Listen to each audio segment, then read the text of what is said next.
Olá, boa tarde a todos. Sejam bem-vindos ao Workshop 2 Boa tarde. da 8ª Conferência Passivos Portugal 2020. Vamos então dar início a este workshop, que é o segundo evento do dia de hoje, da parte da tarde. Mais uma vez referir então as entidades organizadoras, que são a HomeGrid e a Associação Passivos Portugal. Agradecer aos nossos media partners, a revista Edifício Energia, a revista Archie News, o Diário Imobiliário, a revista Construção Magazine, a revista O Instalador e a revista Novo Perfil.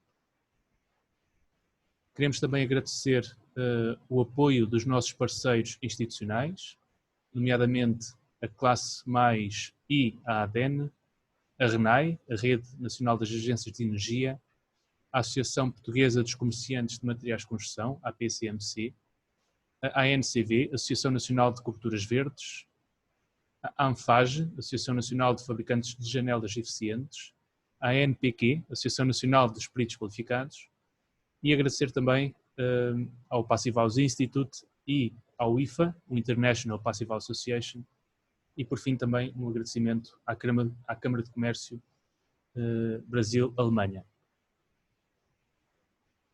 Queremos também agradecer então aos nossos parceiros estratégicos, porque são eles no fundo os responsáveis, os autores dos workshops que temos ao longo desta conferência, e pelo que foi dado a ver do workshop da manhã, do workshop número 1, temos aqui de facto excelentes conteúdos que devem ser muito úteis depois no nosso trabalho e nas tarefas de projeto e de construção e de apoio a que tenhamos então um parque edificado mais eficiente. E são eles então o Grupo Saint-Gobain, a Zender, a Schluter, a Sodal, a Reiners, a Artbel, a BMI, a Danosa, o Grupo Presseram, Knauf Insulation, a Gillan, a Sto, a Fibran, a HomeGrid e a Rockwool. Relembrar também os próximos eventos, e estamos aqui a falar dos cursos oficiais do Passive House Institute, que vão ter início já no início de 2021. Vamos ter então, a iniciar-se em fevereiro de 2021, o curso do Certified Passive House Statesperson. Trata-se de um curso com uma vertente prática muito grande, que pretende, no fundo, capacitar quem está em obra.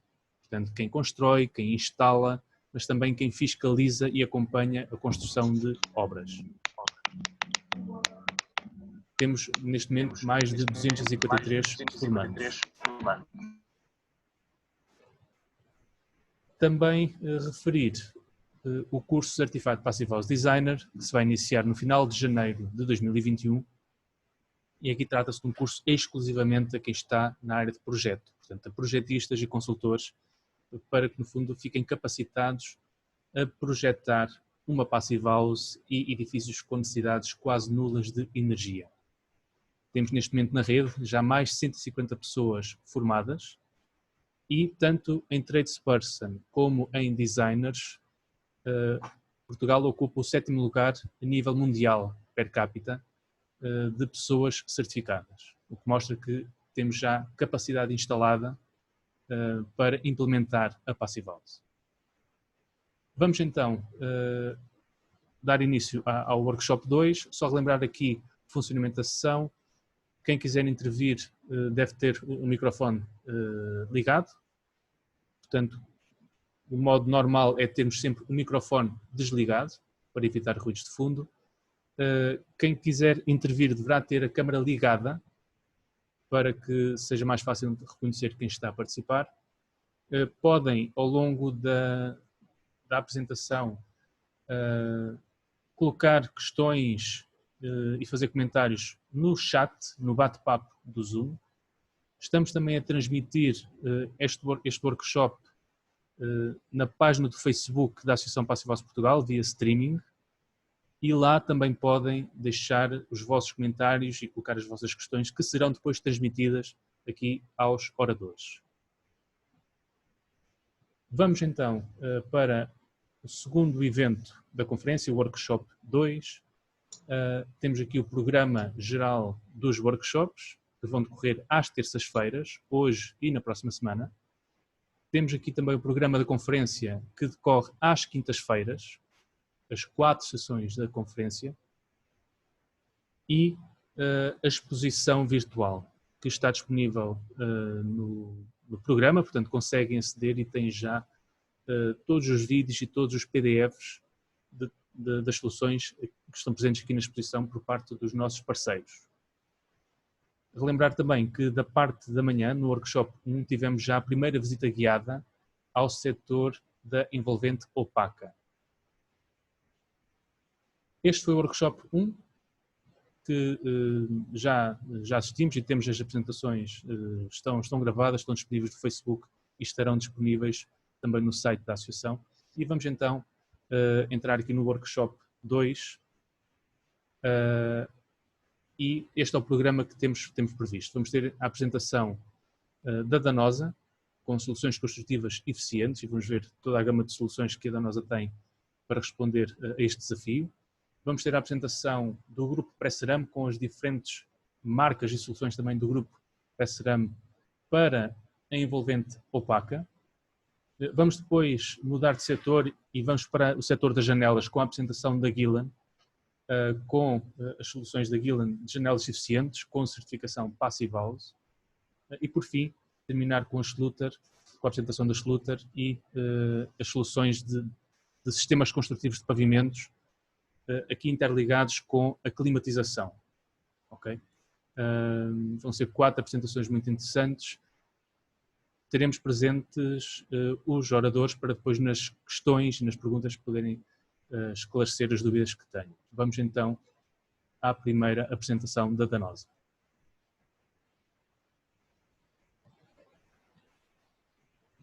Bom dia a todos.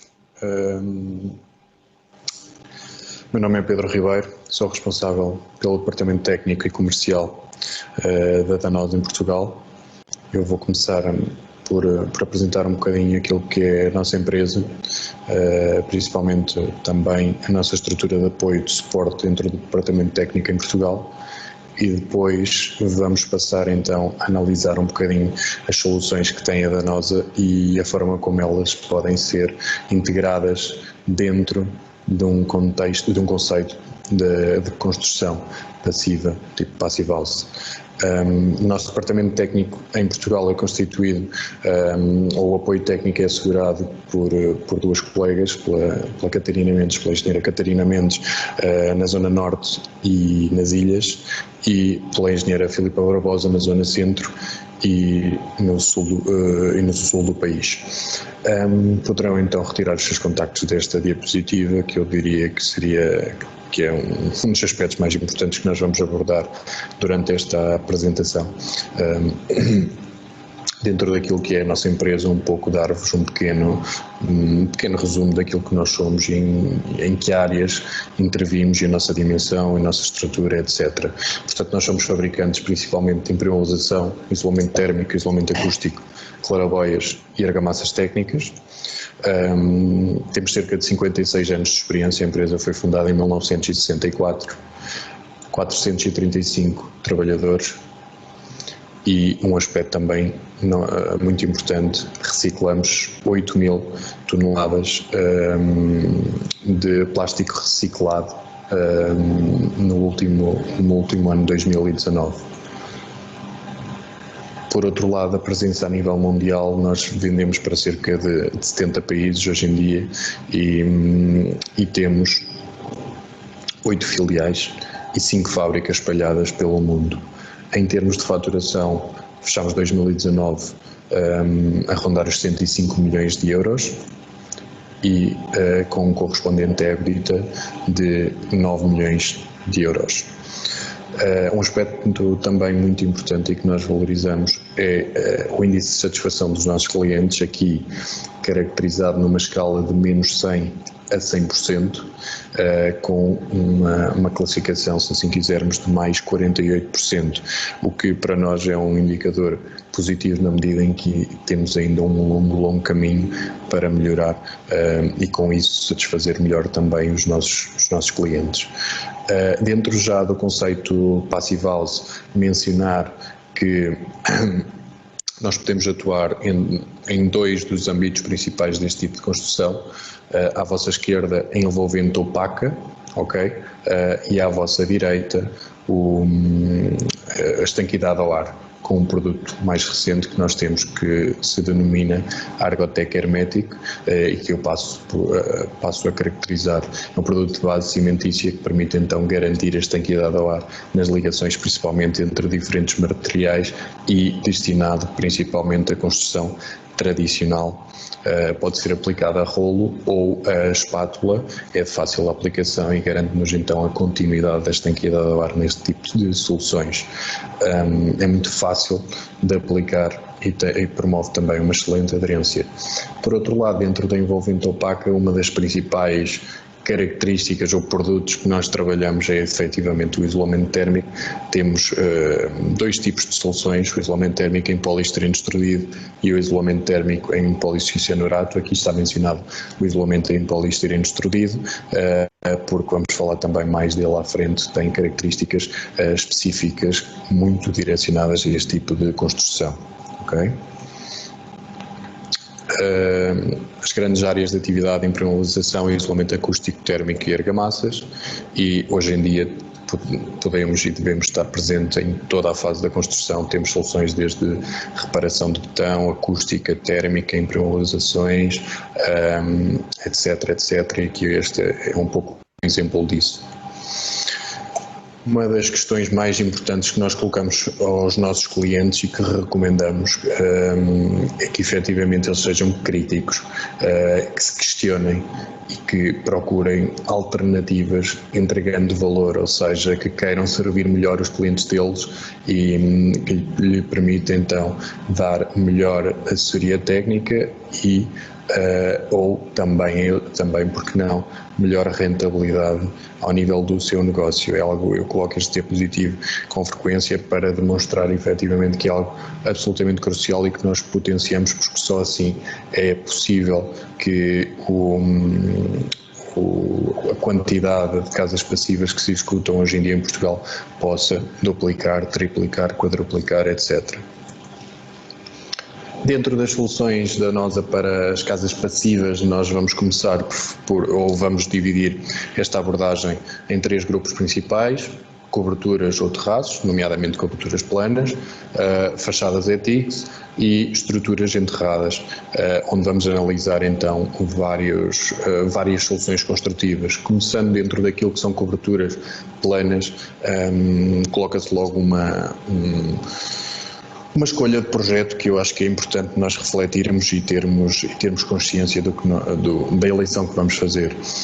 Quando se coloca a questão se preferimos ou se devemos optar por uma solução de cobertura invertida ou cobertura tradicional ou mista, nós defendemos efetivamente aquilo que é uma cobertura invertida ou mista. Isto porque somos também fabricantes de impermeabilização e, como vemos nestas duas problemáticas referente exatamente a uma localização semelhante e no panorama de verão e de inverno, a amplitude térmica na solução invertida é manifestamente inferior à amplitude térmica registada na solução tradicional, ok? Nesse sentido, o que nós recomendamos seria preferencialmente uma cobertura invertida, principalmente para promover então a maior durabilidade dos sistemas impermeabilizantes, ou uma cobertura mista que permite então ter isolamento dividido entre abaixo da impermeabilização e acima da impermeabilização, ok? Um destes exemplos de coberturas mistas que é menos comum em Portugal é exatamente esta solução que nós aqui vemos, é a nossa solução TPD3, que está presente no site, e no final desta apresentação vocês vão perceber como a poderão descarregar. Okay? A grande característica diferenciadora que tem este tipo de soluções de coberturas mistas é que efetivamente conseguem garantir que o isolamento térmico, aqui representado com o número 2, está completamente protegido da água, e o efeito de acumulação de uma pequena lâmina de água no inverno no geotêxtil, caracterizado aqui como o número 5, não terá um impacto significativo naquilo que é o comportamento da solução composta. Okay? Esta solução está então composta por isolamento térmico em poliestireno extrudido, uma camada separadora em geotêxtil que separa o PVC e o XPS, que são quimicamente incompatíveis, e outra camada separadora geotêxtil e uma lajeta térmica de acabamento da solução construtiva em si. Outra opção é executá-lo com lâminas bituminosas, com membranas bituminosas e com isolamento térmico em policianorato em PIR. A grande diferenciação entre estas duas soluções é efetivamente a melhor condutibilidade térmica do PIR, ou seja, mais baixa. Por outro lado, a pior resistência à compressão do que o XPS e o custo mais elevado, se nós assim quisermos, ok? No entanto, dependendo também de qual a impermeabilização adequada a cada projeto, pode ser melhor ou pior cada uma destas soluções. Esta seria então composta por uma barreira de vapor, que neste caso já seria necessária, porque a capacidade de efusão de vapor de água de XPS é muito superior ao do PIR. No número 3, o nosso DANO-PIR, a nossa solução de isolamento térmico em policianorato, membranas bituminosas totalmente aderidas ao suporte em PIR, um geotêxtil separador e o acabamento igualmente em lajetas térmicas. Okay? Estas seriam soluções, então, as nossas soluções de coberturas mistas. Ultrapassadas as questões, as coberturas mistas, chegamos às coberturas invertidas mais comuns e bastante implantadas dentro do nosso mercado. Uma em particular que nós colocamos aqui a título de exemplo é composta então pelas soluções bituminosas totalmente aderidas ao suporte, com o XPS por cima e a execução de um pavimento aderido. Não obstante, com o número 5 vemos a identificação do nosso isolamento acústico impacto ao dano para zonas em que se pretenda, por exemplo, ter um tráfego abundante e por baixo sejam zonas onde a acústica é um dos aspectos importantes. Okay? Outra opção de coberturas que nós valorizamos e que recomendamos, principalmente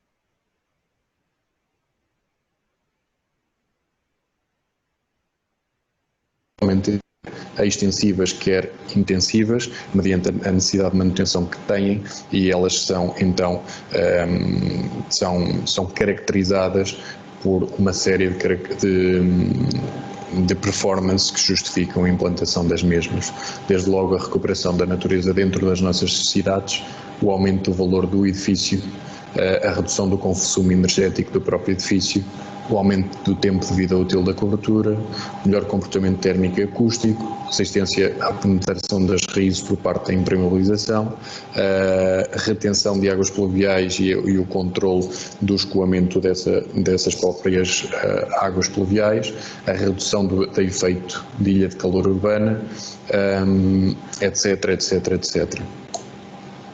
Por outro lado, outro tipo de coberturas que nós recomendamos são as coberturas refletantes, acabadas numa tonalidade branca, ok? Neste caso uma cobertura metálica tipo deck, ou as chamadas coberturas co-roofing, neste caso com PVC, e num outro tipo de soluções que nós podemos implantar também, um acrílico ou poliuretano revestida a rímper, ou uma membrana de poliureia, neste caso acabada com o nosso DANO-COAT PAS 700, também eles com um índice de refletância solar superior a 105. Okay? Aqui um exemplo de uma obra que foi executada no Carrefour em Milão, onde foi aplicado sobre as membranas bituminosas existentes um sistema de poliuretano na cobertura que lhe conferiu a tonalidade branca, e apenas com esta alteração reduziu-se em cerca de 27% o consumo médio dos últimos 5 anos que tinham sido registados no edifício. Okay? Outra solução que nós também temos, a solução de fachada ETICS, já muito comum e muito conhecida, nomeadamente com isolamento em XPS, EPS, Landerroche, etc. A nossa argamassa Argotec Fixterm, a malha de reforço e o revestimento final. Um exemplo de fachada ETICS, aqui vemos, neste caso com uma transmissão térmica da fachada inferior a 0,15 watts por metro quadrado grau Kelvin, e neste caso desta obra na Suíça foi aplicada uma espessura de isolamento de 6 mais 9 cm termosoldado. Dizer-vos que neste caso particular, obviamente esta espessura também se justifica para conseguir este desempenho com a solução de construção ligeira.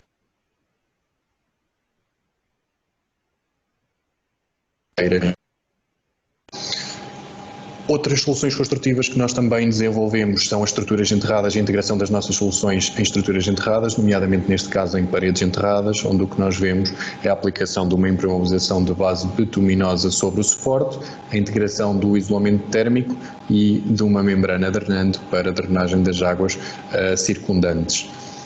Aqui vemos uma solução de laje térrea, também ela direcionada para este tipo de construção, composta por uma membrana drenante, um botão de limpeza, a própria membrana impermeabilizante em si, o isolamento térmico e uma betonilha e uma laje térrea, digamos assim.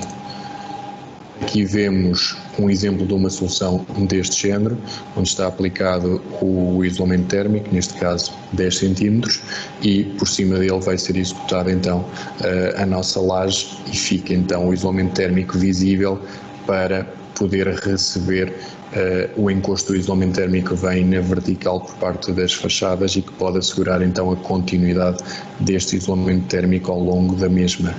Para podermos executar este tipo de soluções precisamos de um produto de elevada resistência à compressão, principalmente à compressão e influência a longo prazo. Nós temos o nosso produto ensaiado para resistir a 15 toneladas por metro quadrado ao cabo de 50 anos, para que a deformação do nosso produto seja inferior a 2%, ok? E por isso é possível executar este tipo de soluções. Outro aspecto importantíssimo é a característica de difusão ao vapor de água do mesmo. Um exemplo de aplicação do XPS na vertical. E para terminar, indicar-vos onde podem encontrar as nossas soluções, tudo isto que vos fomos mostrando, que eu vos fui mostrando. Portanto, no nosso site, acedendo a Danosa através do browser, vocês vão entrar no nosso site e poderão aceder a soluções tal e como aqui estamos a referir, que vos abrirá um índice. E dentro desse índice vocês poderão entrar em coberturas planas transitáveis, não transitáveis, jardinadas, etc. e obter uma panóplia de documentação. Documentação essa onde nós podemos encontrar fichas de sistema, pormenores BIM, certificações externas do sistema, condições técnicas especiais do caderno de encargos, DWGs do sistema, preço de compostos, ou seja, estimativas orçamentais, fichas técnicas e fichas de segurança. Selecionando cada um destes documentos e preenchendo os dados do projeto, vocês podem descarregar então uma pasta zipada onde têm toda esta documentação. Da nossa parte é tudo. Muito obrigado a quem assiste a esta apresentação e não hesitem em contactar-nos.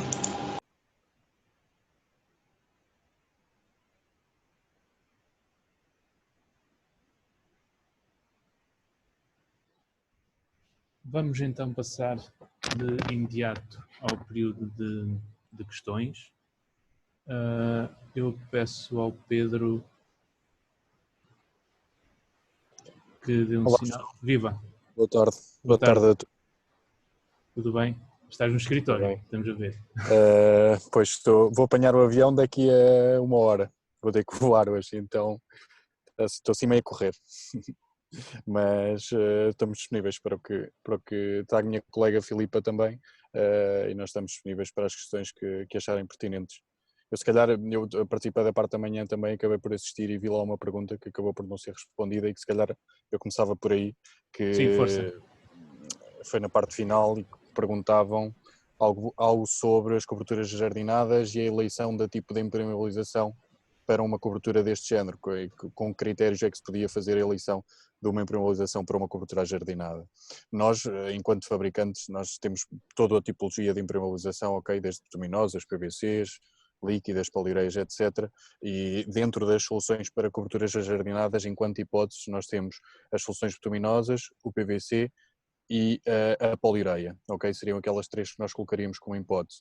Mediante o projeto poderíamos recomendar uma ou outra. Obviamente a poliureia seria uma solução de excelência, no entanto tem também outras implicações como o custo, que numa cobertura jardinada já de si onerosa pode ser decisivo. E então nesse aspecto, como segunda alternativa eu colocaria o PVC, porque o PVC tem resistência a raízes já desde o ponto de vista inicial do produto, a matéria-prima em si. Enquanto nas bituminosas nós em fábrica adicionamos um aditivo para lhe conferir esta resistência a raízes. Obviamente, como qualquer aditivo, pode haver ao longo dos anos, isto fala-se a uma perspectiva de 30, 40 anos, pode-se dar início a uma migração desse próprio aditivo. Por isso, se eu mediante projeto, volto a reforçar, obviamente que se for uma cobertura jardinada pequena com muitos atravessamentos, eu recomendaria ou a poliureia ou bituminosas, não PVC. Mas esta é uma pergunta e uma resposta que é um bocadinho complexa e que carece de análise projeto a projeto. Está bem? Ok, muito bem, obrigado. E agradeço também a tua atenção, porque ficou essa pergunta por dar resposta. Abrimos então aqui as questões do público, da audiência. Basta ligar o microfone e fazerem a pergunta.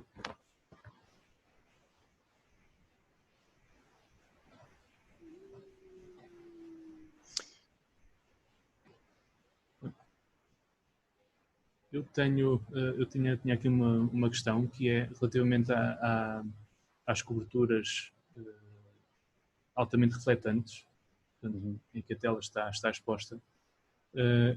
Vocês conseguem fornecer esses valores de refletância? Sim. Temos e estamos a falar de que índices de refletância? Entre 96 a 105, dependendo do tipo de produto, porque nós temos desde PVC, a poliureia, pronto, eu estou a falar dentro das nossas soluções daquilo que nós consideramos refletante entre 96 e 105. Okay. Mas esse 96 e 105, que valores são esses? Quais são as unidades? O SRI não é um valor quantificável, não é uma percentagem. É o índice de refletância solar que nós atribuímos para caracterizar este tipo de produtos. Não é uma reflexão como nós quando falamos portanto, na quantidade de raios que é refletida. Sim, e estamos a falar de um fator, portanto. Exatamente. Mas e transpondo isso para o fator, porque de 0 a 1, que fator é que isso corresponde, grosso modo? Isto para percebermos como é que podemos caracterizar essas soluções no balanço energético do edifício. É assim, ou seja, um valor percentual na realidade ele não existe. Eu posso perceber até que forma é que este valor pode ser introduzido no cálculo. Nós temos documentos ambientais de produto onde isso é declarado, onde isso é definido, e eu depois posso enviar a informação relativamente a isso. Agora, não existe uma percentagem de refletância solar referente exatamente a esses materiais. Okay? O que existe no mercado são soluções para este tipo de coberturas, desde 87 índice de refletância solar até 108, se não estou em erro, de que eu conheço. Ok, obrigado. Nada. Outro aspecto importante, eu não sei se há aí outra questão, que falámos de manhã sobre a questão do XPS em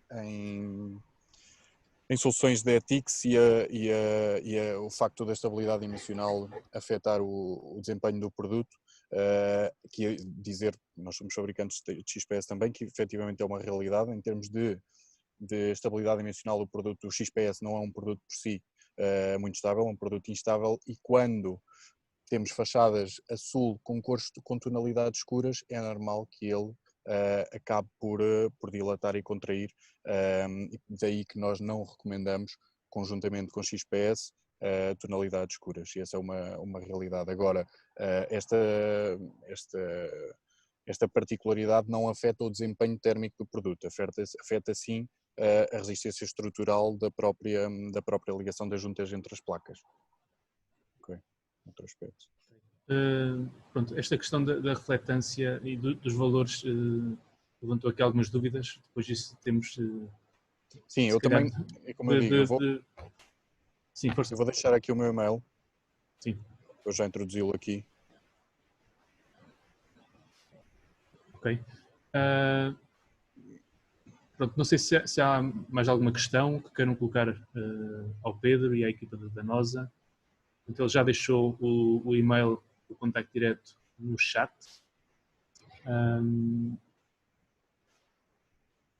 Nós estamos aqui um bocadinho condicionados pelo tempo, porque vamos ter a participação de 4 parceiros neste Workshop 2.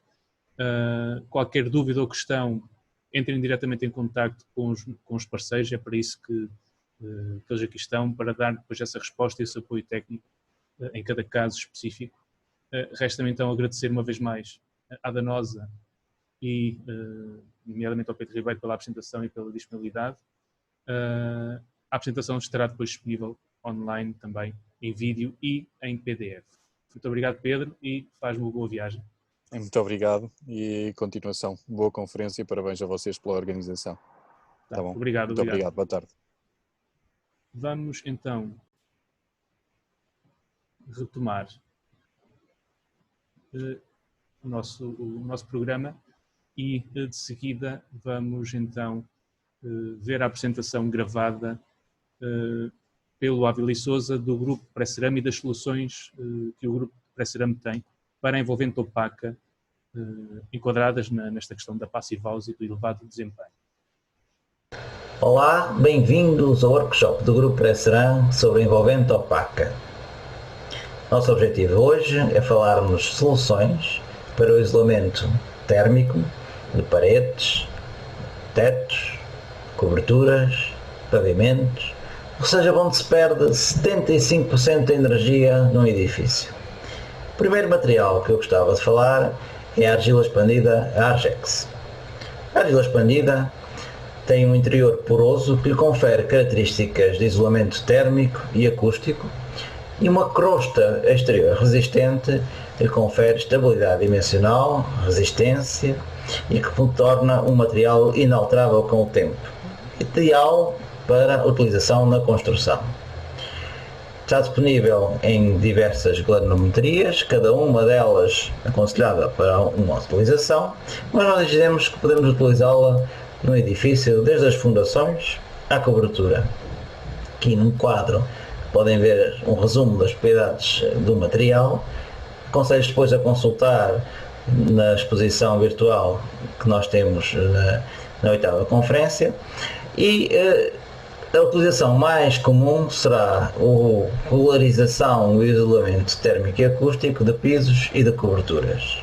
Muitas vezes utilizada neste sistema que nós chamamos o 1, 2, 3, a argila expandida é colocada solta, depois regada com uma calda de água e cimento, e no dia seguinte já pode ser circulável, ou seja, se pode andar sobre ela para fazermos a betonilha final. Quando está envolvida maiores volumes, utiliza-se um sistema de bombagem em que a argila é aglutinada à saída da bomba automaticamente, sendo mais rápida a sua aplicação. Quando se fala em fundações e em muros de suporte, muitas vezes esta utilização é devido à capacidade de drenagem do material, ou seja, para evitar a infiltração de água ou para diminuir a pressão dos solos no tardós dos muros, das paredes de caves. Mas quando estamos a falar em Passive House, queremos pensar um pouco em isolamento térmico. A utilização como subbase de pavimentos e de caminhos de ferro e de metro, por exemplo, é muito utilizada devido às suas características mecânicas. E aqui num pequeno extrato que vou-vos mostrar de um vídeo, vocês podem ver como se pode circular com as máquinas pesadas sobre o material, como se faz um aterro leve e resistente utilizando este material. Nós conseguimos ver as duas fases principais da obra, a aplicação da argila expandida, já depois do levantado do aterro de pré-carga, e depois numa segunda fase conseguiu-se já ver a argila expandida aplicada e fazendo depois já a camada de base do pavimento, já em teto de pedra. Outras utilizações muito comuns é nas coberturas, ou seja, nas coberturas planas tradicionais ou nas coberturas verdes. Aqui aconselho-vos também a consultarem o site da Associação Nacional de Coberturas Verdes, ancbgreenroofs.pt, da qual a Argex é membro fundador. Outro dos materiais que nós apostamos é o tijolo térmico, aqui já para as paredes, para envolvente opaca vertical. O tijolo térmico, disponível em várias dimensões, é um produto que nós consideramos de excelência, devido à sua junta vertical sem argamassa, capacidade de resistência mecânica, que vão ver que é extremamente importante quando se está a falar em paredes, claro, com o isolamento térmico e acústico acrescido, e o rendimento no ressentimento, que também o torna um produto muito competitivo.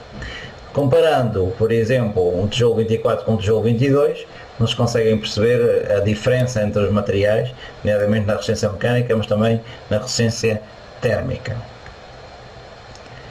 Porque quando falamos em paredes e paredes exteriores, nós temos que pensar várias exigências, várias componentes que são importantes. Aqui falamos em 4, a questão da resistência mecânica, a questão da resistência ao fogo, a questão do comportamento acústico e também, claro, o comportamento térmico, que aqui é determinante quando se fala em Passive House.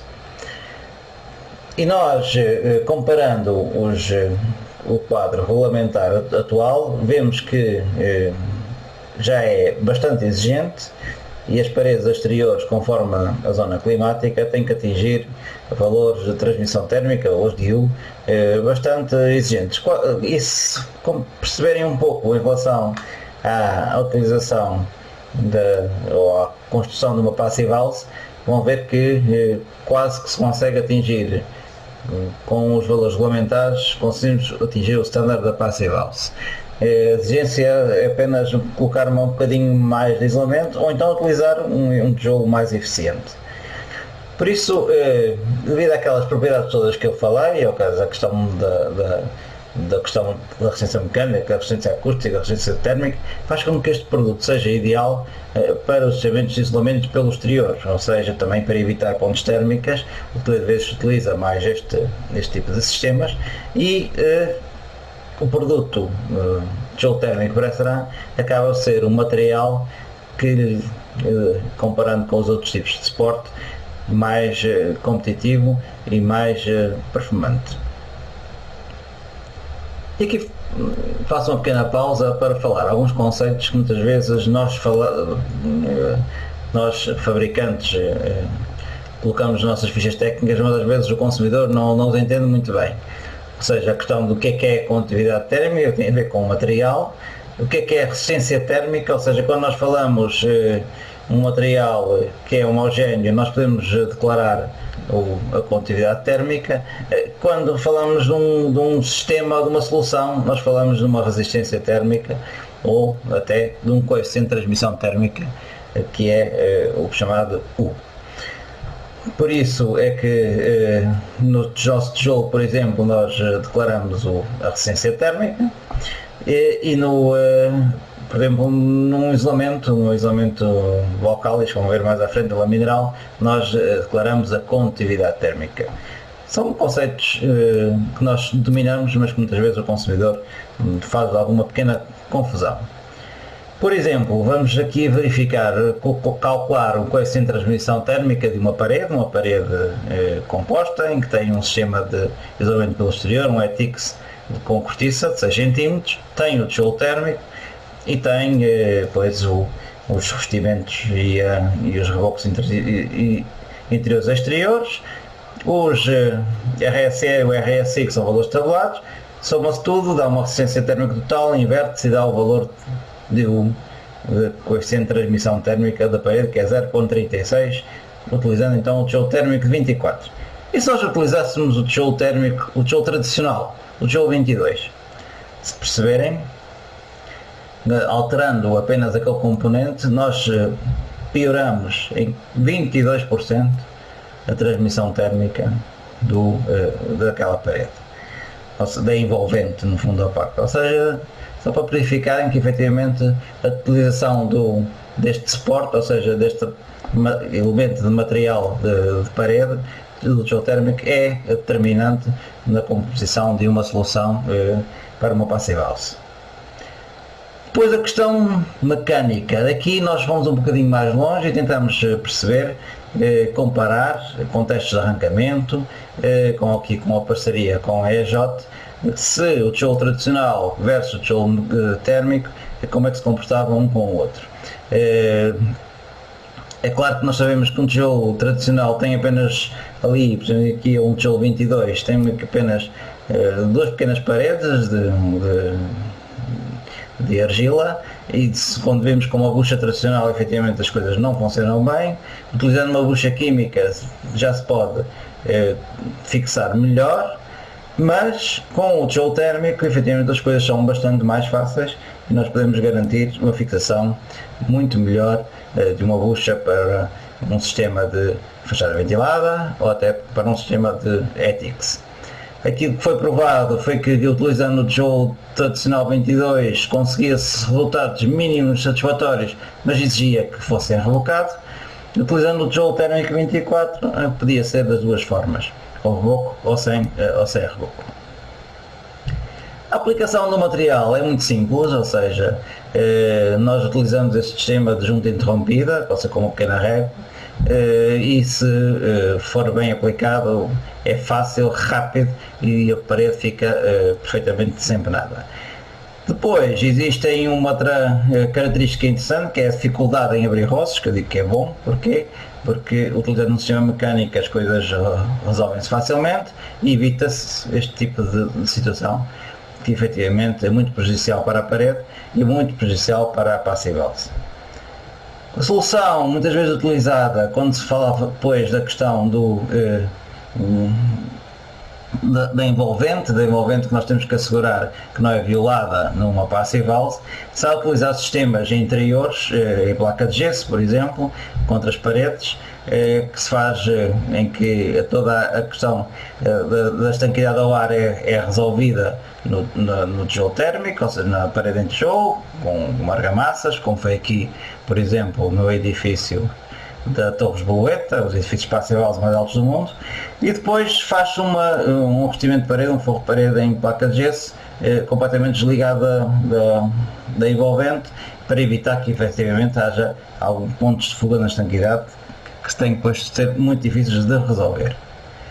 E aqui podemos introduzir um outro material, que é a Volcalis, o isolamento em lã mineral Volcalis, que nós temos também um pequeno vídeo disponível na exposição virtual, que é um material que é feito à base de areia e de um ligante de origem biológico, que faz com que se consiga grandes níveis de sustentabilidade. Só para terem ideia, com um caminhão de areia nós produzimos 100 caminhões de lã, que depois é comprimido cerca de 10 vezes para reduzir o número de transportes. Tudo isto impacta de uma forma muito positiva na pegada ambiental do produto.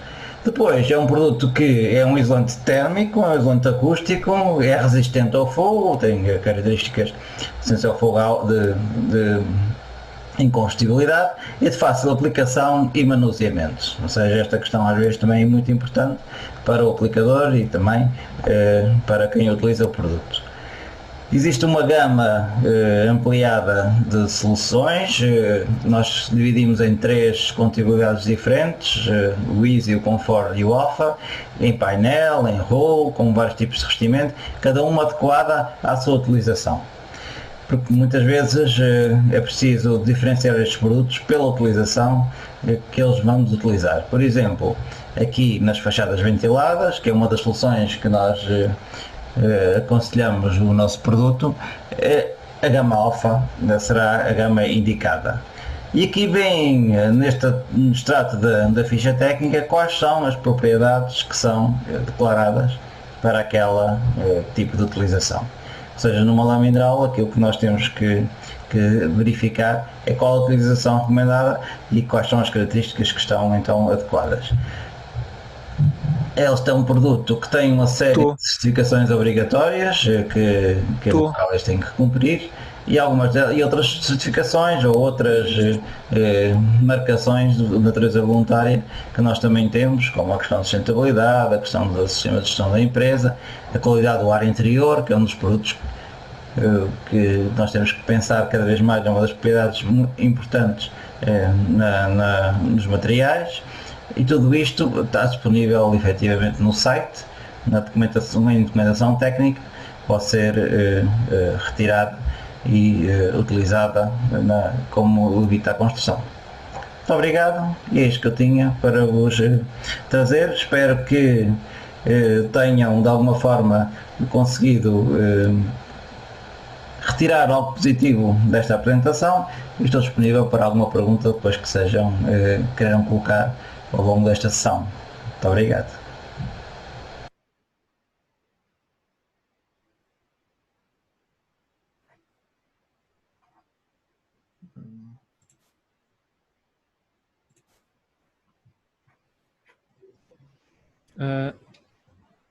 Terminamos assim a apresentação do Ávila e Sousa, que quero agradecer uma vez mais. Ávila, estás presente? Já te vejo? Estou aqui, mudei de roupa agora, não é? São os milagres das gravações. Da tecnologia e da gravação, sim. Vamos de imediato passar então ao período de discussão. Perguntas que tenham, basta ligar o microfone e fazer a pergunta. Boa tarde. Força, Olá. Pedro. Tudo bem? Eu gostaria de fazer uma questão. Tinha a ver com a questão da estanqueidade ao ar do tijolo térmico. Se fosse possível desenvolver um bocadinho a questão. Pronto, eu já percebi que há esta preocupação com os roços. Vamos imaginar uma solução em que tenha revestimento interior com gesso projetado. O gesso projetado será suficiente para assegurar a estanquidade, não é? Pronto, tendo em conta tipo, a união em cima e em baixo, que são sempre pontos críticos, ou outro tipo de argamassa seria necessário para essa parede? Obrigado pela pergunta, obrigado também pela oportunidade de estarem aqui todos a ouvir. Efetivamente, essa não é a minha área, mas pelo que eu sei, é que a estanquidade pode ser resolvida com argamassas, sim, argamassas à base de gesso, e sendo os pontos sensíveis resolvidos com as bandas autoadesivas comuns. Ou seja, eu penso que no workshop dedicado à estanquidade ao ar irão desenvolver mais essa situação. Mas, efetivamente, eu apresentei ali um exemplo das torres de borboleta, que essa estanquidade foi assegurada assim dessa forma, com argamassas, e depois tudo passa pelo interior dessa envolvente. Não é? Pois, eu reparei e fiquei curioso, porque era gesso projetado, mas depois fizeram uma forra interior de pladur. Exatamente. É? Para passar as infraestruturas todas sem ter que abrir roços. Foi isso, não foi? Foi uma solução interessante, especialmente naquele edifício em altura, em que eles conseguem, de alguma forma, resolver toda a questão da estanquidade ao ar na parede de tijolo, até fazer algum ensaio, depois colocar os revestimentos pelo interior, ou seja, os transdoçados, como os espanhóis chamam, nós chamamos de revestimentos, com placa de gesso e também mais uma camada de lã mineral. E depois, como também as divisórias eram em gesso, tudo era gesso, placa de gesso, digo, também acabava por articular muito bem, com os tetos falsos, ou seja, a camada exterior era toda em tijolo, que foi rebocado e acabado de forma a ficar estanque ao ar, e depois por dentro funcionavam as divisórias e as coisas todas. E desculpa, só uma pergunta, sabe que andamos sempre aqui à procura dos tostões na obra e nunca analisaram a situação das argamassas de junta do tijolo, se haveria alguma maneira de colocar o tijolo e que a própria argamassa de assentamento já seria suficiente para nos assegurar ali alguma estanquidade do pano. Não falo das zonas críticas, mas no geral. Ou nunca fizeram essa análise?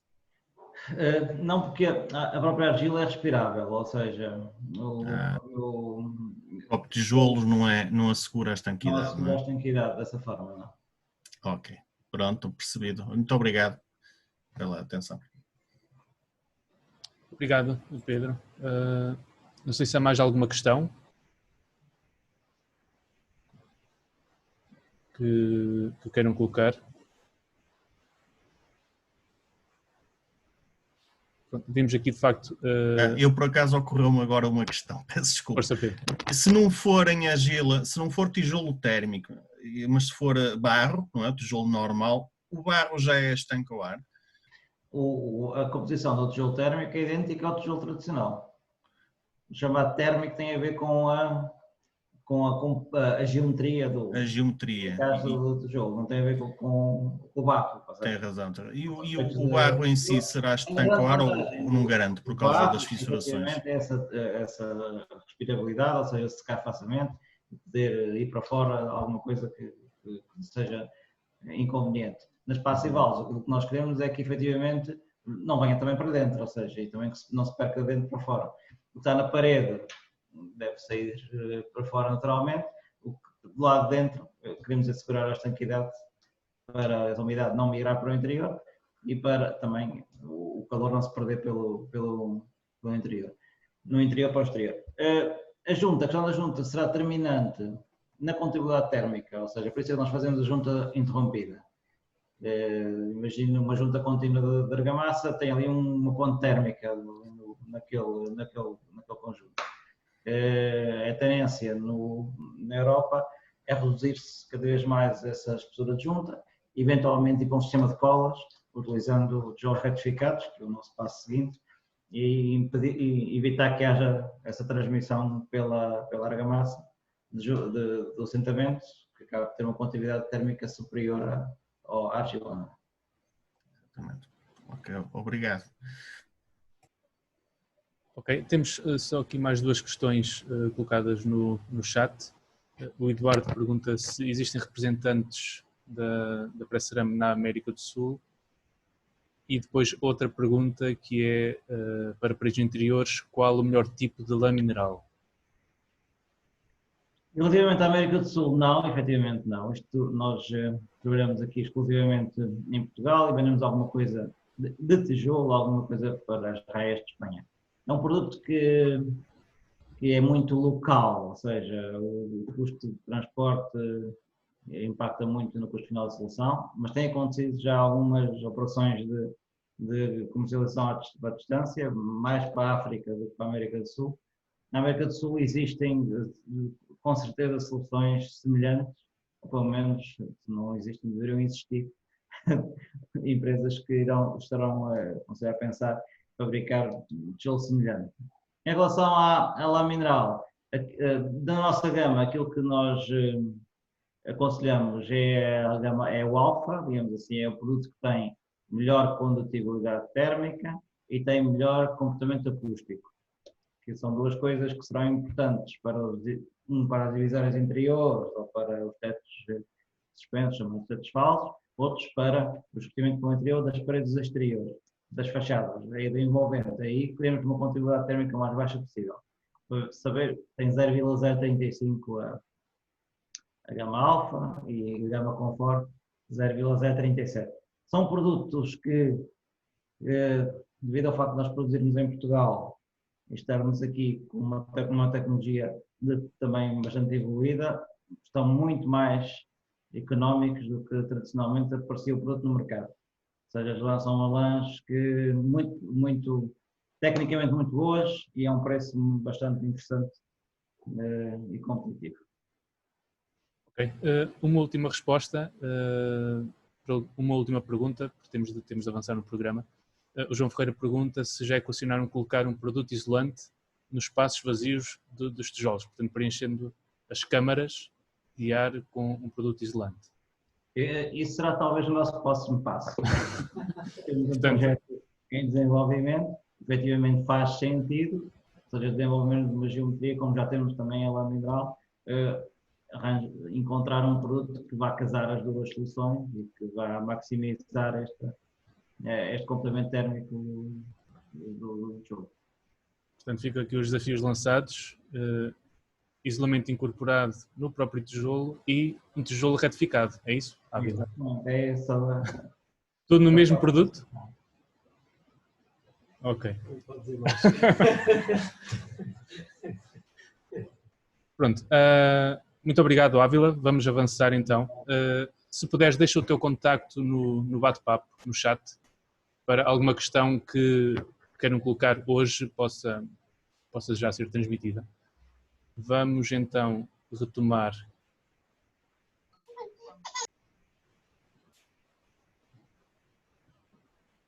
a nossa apresentação e vamos então ter agora a apresentação da Gillen, em que vamos ver então as soluções de janelas da Gillen com certificação Passive House.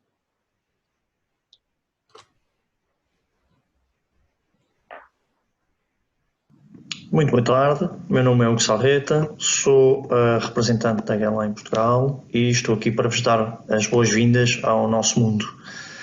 Apresentar-vos aqui um bocadinho da nossa história, um bocadinho dos dois produtos nossos. Temos um deles completamente inovador e ambos certificados a Passive House. Dizer-vos que somos uma empresa alemã, que estamos a trabalhar com perfis de PVC desde 1921, contamos com certificações de todos os nossos produtos, inclusive a ENOR, e tentamos acrescentar soluções inovadoras e diferenciadoras aos nossos clientes. Vamos ver aqui as inovações exclusivas, todas elas, como disse, certificadas a Passive House, em que começamos por a série linear. A série linear não é mais do que um perfil de 74 mm com o valor UF de 1.0 e que está, como disse, certificada a Passive House, portanto pode ser utilizada no nosso clima. Okay? É um sistema que tem uma tripla junta semi-rígida. Se verificarem, tem uma parte mais alta de PVC onde entra o vedante depois da goma flexível, que vai fazer com que realmente exista uma eficiência térmica superior. Todo este sistema é característico por ter linhas retas, direitas e terem poucos desníveis a nível de ângulos. Podemos trabalhar com a altura de folha de 38 mm, por exemplo, em que podemos escolher inclusive vários acabamentos, entre os quais o Acricolor e o Real Wood que nós temos aqui identificado.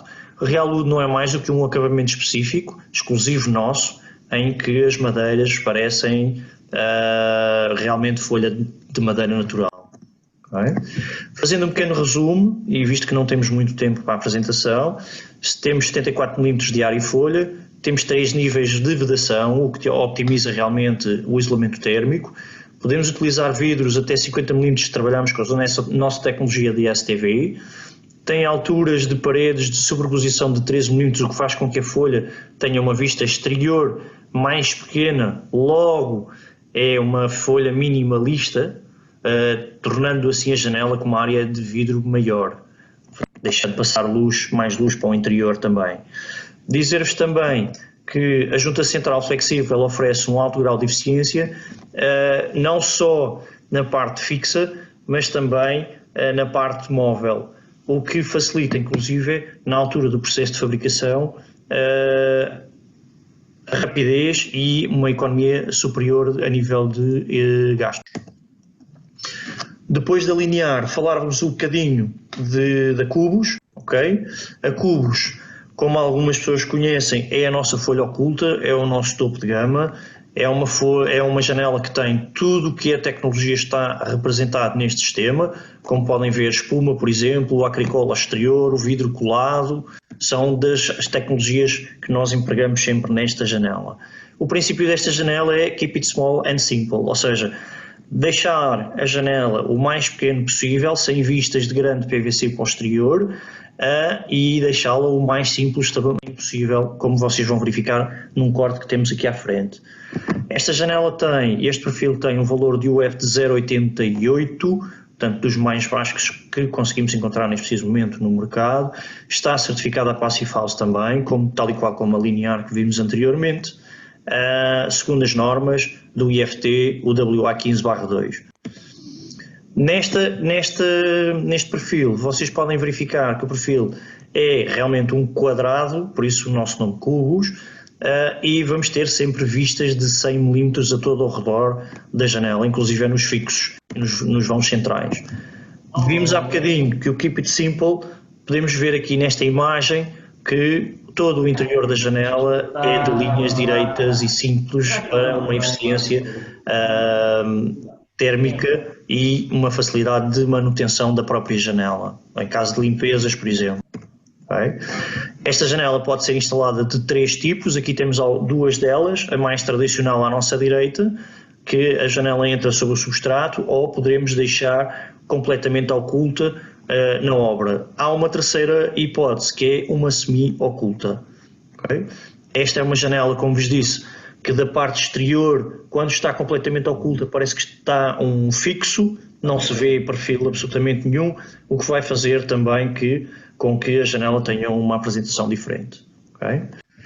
E agradecer-vos a vossa presença e se tiverem alguma dúvida estarei disponível para esclarecer. Muito obrigado e uma boa tarde. E agora, que vamos fazer a arrancada?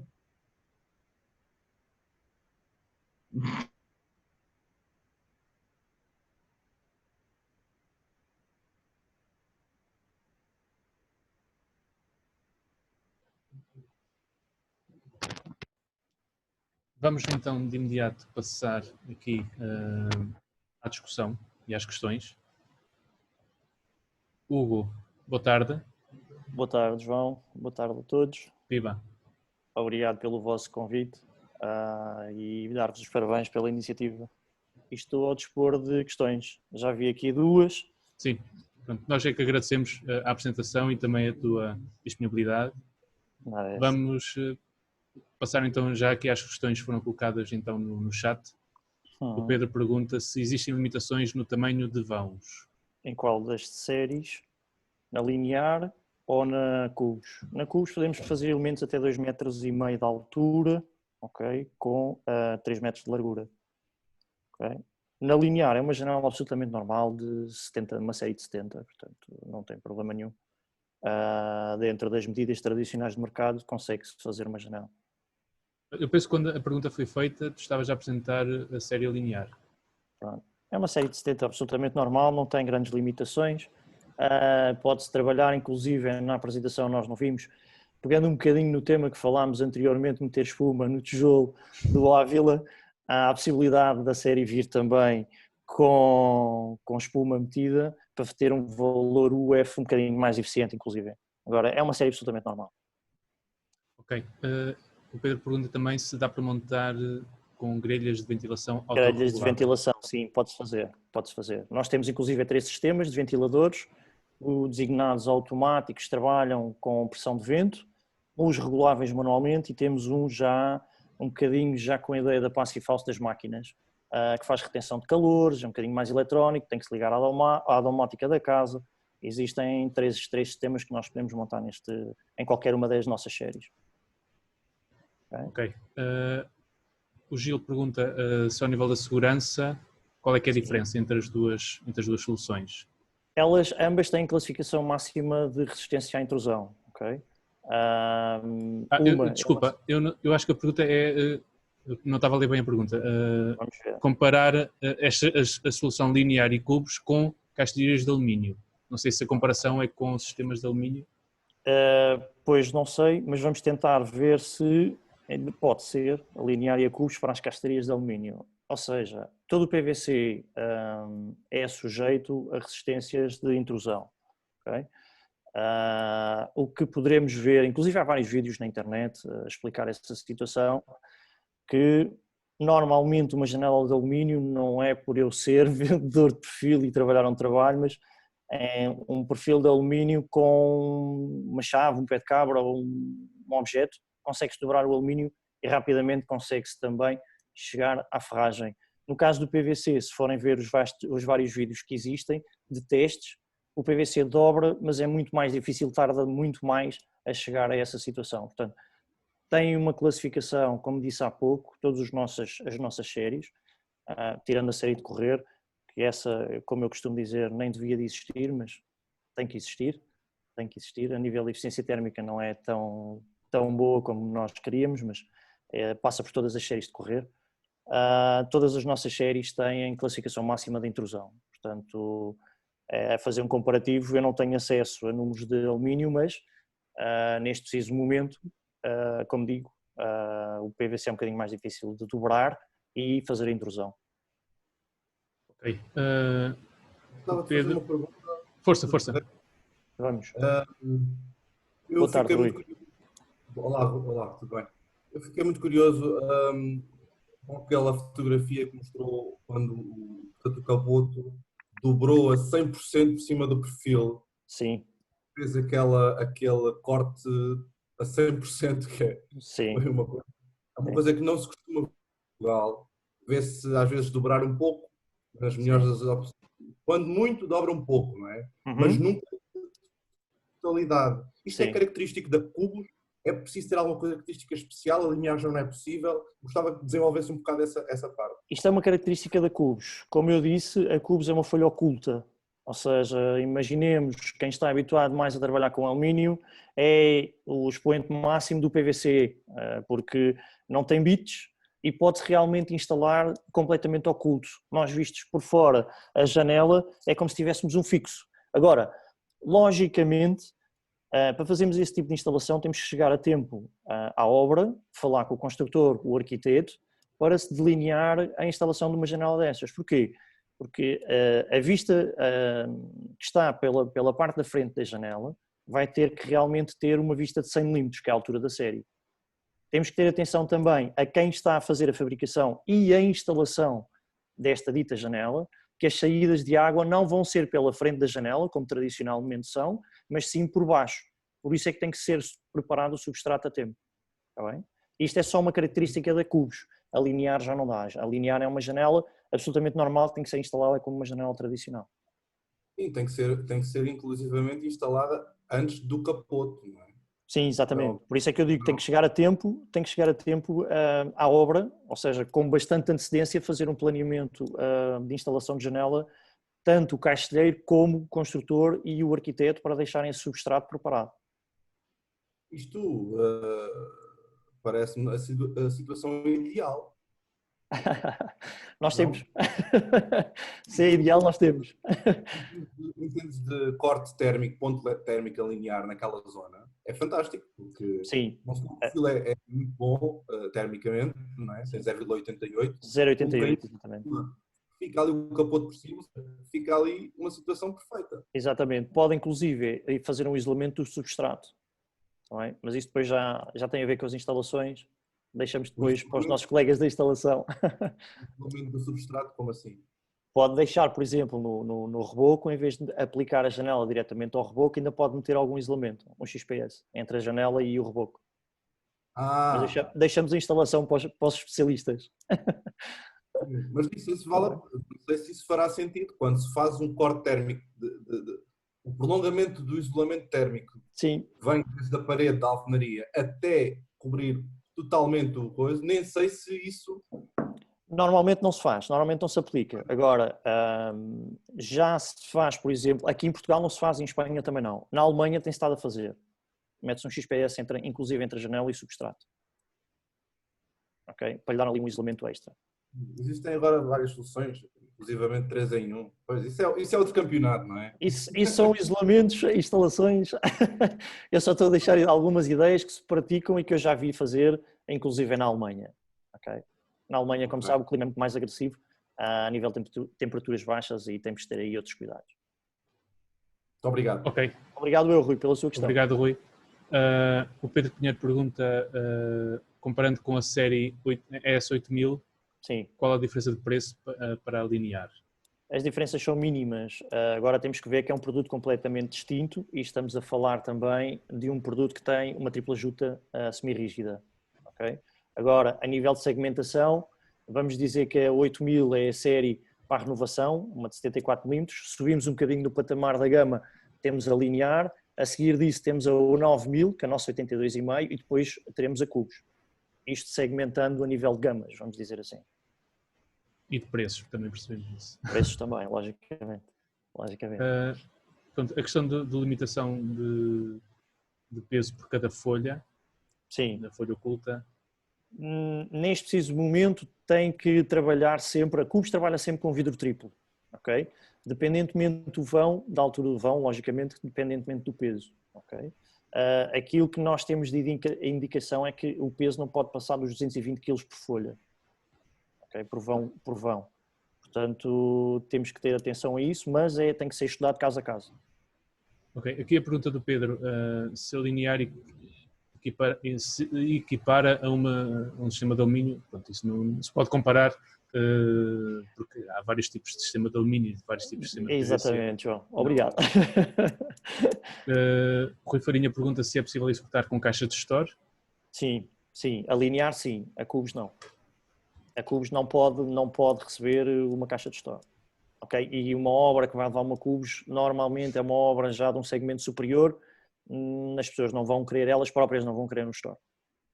Bem, estamos a falar de vivendas e vãos muito grandes, normalmente trabalham com blackouts interiores ou outro tipo de vedação interior. O que, em termos de desempenho, levanta aqui alguns desafios. Vamos avançar aqui nas questões. Não sei se há aqui mais alguma questão que queiram colocar. Eu vou lendo o que já está aqui colocado no chat. Já falámos dos valores. Dos valores já foi falado.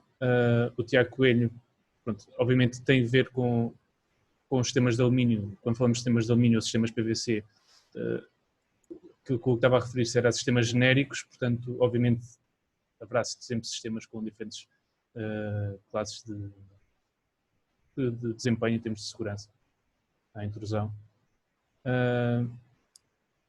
Como se oculta a soleira? Perguntou o Carlos Pinto. Temos que ver o tipo de instalação que vai ser feita e o tipo de vão em si. Okay? Isso tem que ser estudado depois caso a caso. Carlos, depois se quiser, eu vou deixar, já está aqui o meu e-mail, depois se quiserem mandarem a obra que se possa fazer uma prescrição ou aconselhamento, temos todo o gosto. Depois o Tiago Coelho pergunta a questão do PVC enquanto material e matéria-prima, relativamente ao facto de poder ser mais inflamável, relativamente à reciclagem. O PVC tem sempre tratamento retardatário à chama. Okay? Alguns deles, inclusive, é que são autoextintos. Isso é uma questão recorrente que os nossos colegas de profissão do alumínio têm como argumentação de venda. O PVC arde. Agora vou-vos dizer qual é o valor da combustão do PVC. 160, 180, 200 graus, não sei. Não faço ideia. Agora, se uma casa tiver a arder, nós estamos preocupados com o PVC arda? Ou vamos sair dentro de casa e ver se as janelas aguentam? Okay? Para já com a temperatura os vidros vão rebentar. A primeira coisa é a rebentação de todos os cristais que existam na habitação. E depois sim pode deflagrar, mesmo tendo alguns produtos retardatários, pode deflagrar alguma chama a nível das janelas. Tal e qual, como chegamos a algumas temperaturas mais elevadas, o alumínio também vai derreter, também vai entrar em fusão. Tá? Em relação à reciclagem, nós reciclamos os nossos próprios perfis. A reciclagem neste preciso momento é um argumento de venda na maioria dos países da Europa. Para terem uma ideia, voltando um bocadinho à Alemanha que falava há bocadinho, 95% dos perfis que nos são pedidos na Alemanha pelos nossos clientes são reciclados. E é uma exigência do cliente. Okay? Estamos a falar de meio ambiente, estamos a falar de reciclagem, estamos a falar de vida útil do perfil. Tem uns quantos ciclos podem ser utilizados, as próprias janelas que são retiradas, a maioria delas são utilizadas numa reciclagem e também dizer-vos que não se consegue fazer um perfil novo que se conta virgem sem material reciclado. Okay? Há uma teoria que o material reciclado não é benéfico e não é bom, neste preciso momento é um argumento de venda. É um argumento de venda. Toda a gente com questões ambientais solicita esse tipo de produto. Não é?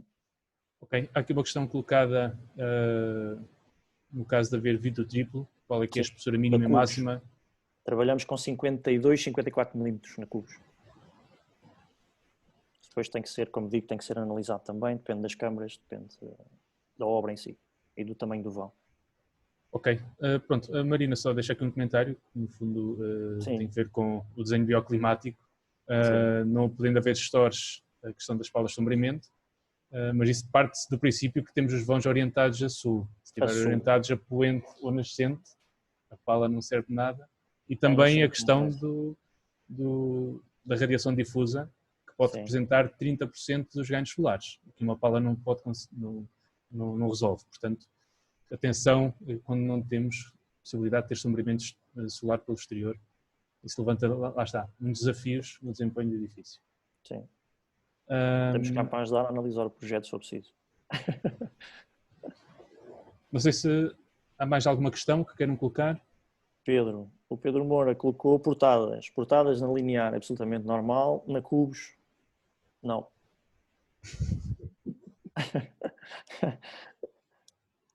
A cubos é uma janela para ficar o mais limpo possível e é uma janela para ter, como vimos e como o Rui disse, é uma janela para ficar limpa de PVC à vista, vamos dizer assim.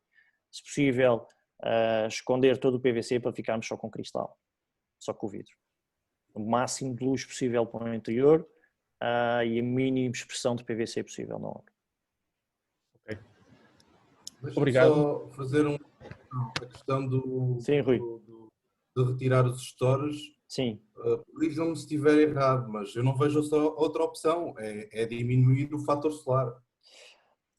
Podemos trabalhar aí com os vidros, com o tipo de capas, e depois podemos trabalhar com algumas soluções internas, a nível de passagens de luz interiores. No caso da cubos, é para esse tipo de janela que nós fazemos. Eu estou a perguntar isto porque estou neste momento com um projeto desses. Ou seja, fantástico.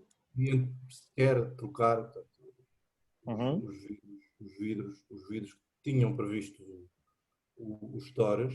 Uhum. E estamos neste momento a estudar a alteração para a remoção dos stores para mecanismos de sombreamento pelo interior.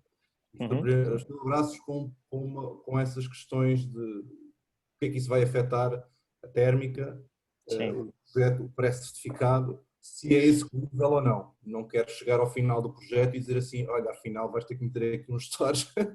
Não, executível é sempre, Rui, executível é sempre. Agora, isso não passa tanto pelo perfil, passa mais pelo vidro.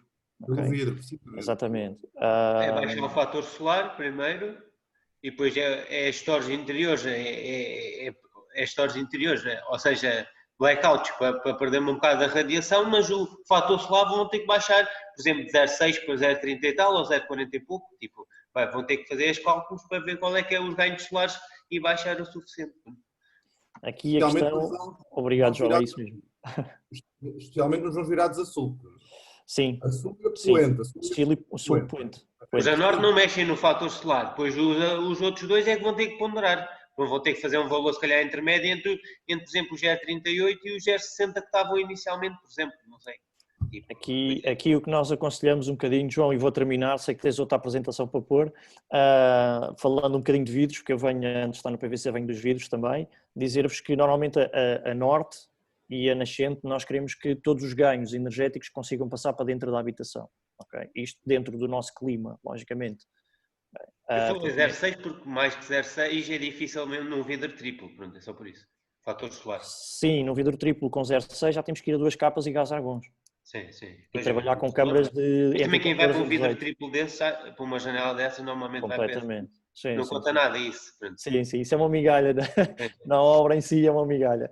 Portanto, agora sim, temos de trabalhar sempre com o vidro. O perfil, como vimos, tem uma boa prestação, 0,88, mas depois temos que conjugar aí a parte do vidro que, dependentemente da orientação solar e da orientação do vão, temos que trabalhar com o vidro, com capas e possivelmente.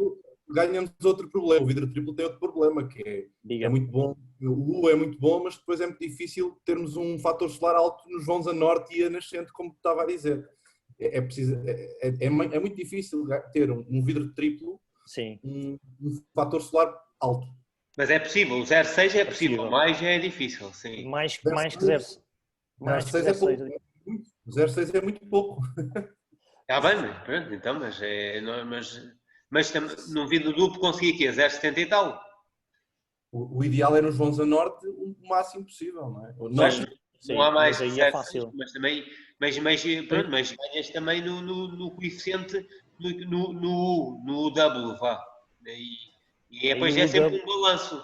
E como os ganhos solares a norte também não são assim tantos, o W às vezes implica mais do que o G. Pronto.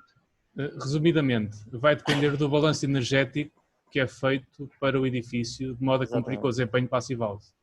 E que nos climas mais quentes há o desafio de compatibilizar e arranjar o compromisso ideal entre o desempenho de verão e o desempenho de inverno. É o que nos difere, sobretudo, dos climas mais frios, é ter esse bom desempenho em ambas as situações. Pronto, vamos ter mesmo de avançar. Obrigado, Hugo. Nada, obrigado eu. E obrigado pelas perguntas de todos. Vão ficar aqui algumas, depois se me quiserem encaminhar diretamente ao meu e-mail, eu terei todo o gosto em responder. Ok, muito obrigado. Okay, obrigado. Vamos então avançar. Obrigado, Hugo. Vamos voltar então aqui à nossa apresentação e vamos então para a última apresentação aqui do Workshop 2, que é da Schluter Systems, em que vamos ver então as soluções da Schluter de sistemas construtivos de pavimentos e a sua aplicação na climatização, tanto aquecimento como arrefecimento. La emisión está comenzando. Todos los asistentes están en modo de solo escucha. Muito bom dia, bem-vindos ao web meeting da Schluter da Pessivals 2020.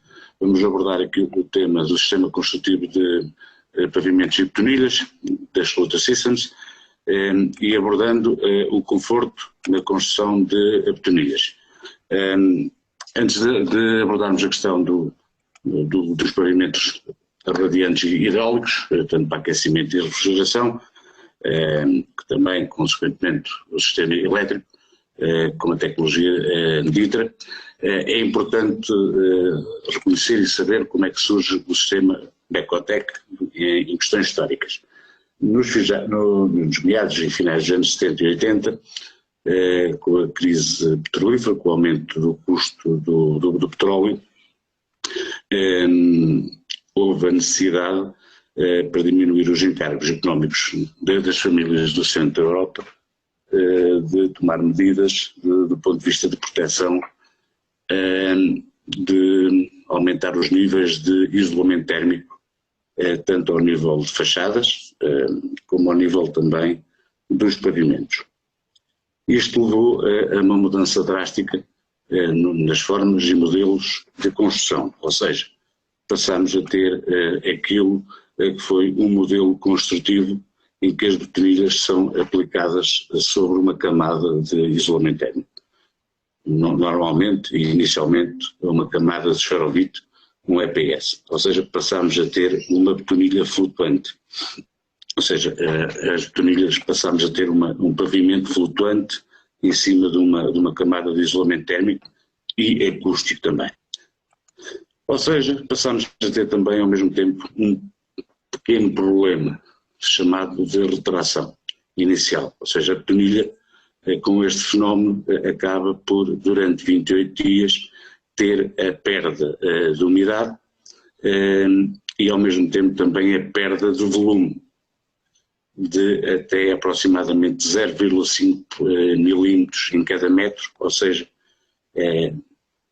temos em 2 anos a perca numa retração total em cada metro de 1 milímetro, o que é equiparado à própria natureza e ao leito de um rio, aquilo que se dá o efeito de uma retração em que se pode comparar, por exemplo, quando existe um período de seca, em que existem fenómenos como este, em que a própria terra se acaba por desunir. Isto, quando estamos perante uma betonilha, acaba também por ser um fenómeno natural. E esta retração nunca acontece em simultâneo, ou seja, inicialmente isto acontece numa zona superior da própria betonilha e mais tarde na zona inferior. Ou seja, aquilo que acontece numa fase superior acaba por se manifestar mais tarde na zona inferior da própria betonilha, levando, digamos, ao umedecimento da zona superior. O que provoca um arqueamento da própria betonilha, levando a que a zona encostada ao perímetro se desligue e que, quando se aplica, digamos, a cerâmica ou um outro material aderido mais tarde, exista, digamos, uma flecha e que provoque ou que a cerâmica parta ou levante. Este é um exemplo prático do que pode acontecer, normalmente manifestando-se junto ao perímetro, ou através de fissuração, ou através, aqui um exemplo prático em que está medido através de uma régua, em que existe aproximadamente 1 centímetro em que a betonilha fica afastada da base. Existem países em que as normas são bastante rigorosas, em que obrigam à criação de juntas de fracionamento em quadrado perfeito, ou sempre que não há um quadrado, que se criem, digamos, secções a delimitar a própria betonilha e a respectiva criação destas mesmas juntas na aplicação da cerâmica ou da pedra natural. Estas mesmas normas, são normas europeias, também são aplicáveis em Portugal.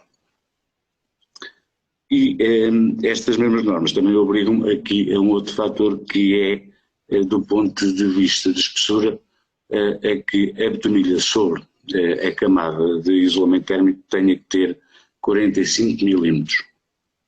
Quais é que são as desvantagens construtivas? Por um lado, temos uma camada de repartição de cargas elevada, ou seja, temos 45 milímetros sobre a camada de isolamento térmico, do ponto de vista de peso. Temos, como acabamos de ver, problemas de retração, ou seja, com a perda de umidade, a necessidade de juntas de fracionamento, do ponto de vista estético, elevados tempos de espera de secagem, ou seja, em cada semana, ou seja, em cada centímetro de betonilha necessitamos para poder aplicar o acabamento de aproximadamente uma semana. Baixa eficiência mecânica, ou seja, é apenas apto para uso habitacional, não podemos aplicar para efeitos industriais ou inclusivamente para parque automóvel. A necessidade de armaduras e, como tal, aquilo que a Schluter desenvolveu nos anos 80 foi um sistema patenteado que se chama Schluter Becotec. Becotec consiste numa placa em poliestireno expandido, esferovite, em que tem uma forma patenteada, constituída por um piton, cuja forma, aquilo que vai fazer é repartir a carga, criando microfissuras em secções quadradas de 10-10 entre cada piton. Ou seja, vai dividir o peso da betonilha entre cada piton em forma de rabo de andorinha. Ou seja, ficamos aqui apenas com uma espessura desde a base até ao topo de piton de apenas 52 milímetros e com uma carga de apenas 56 milímetros. Isto implica que temos apenas, comparativamente, uma poupança construtiva de 74 kg por metro quadrado. Ou seja, para uma superfície de 100 metros quadrados, implica o quê? Uma poupança de 7,4 toneladas de menos material comprado, 7,4 toneladas de material para trabalhar e 7,4 toneladas de peso, tanto a aquecer como também a arrefecer. Quais é que são as vantagens construtivas do Becotec comparativamente a um sistema convencional. Estamos perante uma baixa altura de construção, que tanto em obra nova como na reabilitação, poupança de material e de peso, ou seja, apenas 56 kg comparativamente a 131 kg por metro quadrado. Não estamos limitados esteticamente às juntas de fracionamento, logo permite-nos um pavimento de cerâmica e pedra natural, sem fissuras e sem juntas de fracionamento. Logo, para o arquiteto, permite uma possibilidade criativa nos pavimentos. Do ponto de vista de execução, dá-nos um curto espaço de tempo de instalação e, ao mesmo tempo, tem uma alta resistência e sem necessidade de qualquer tipo de armadura.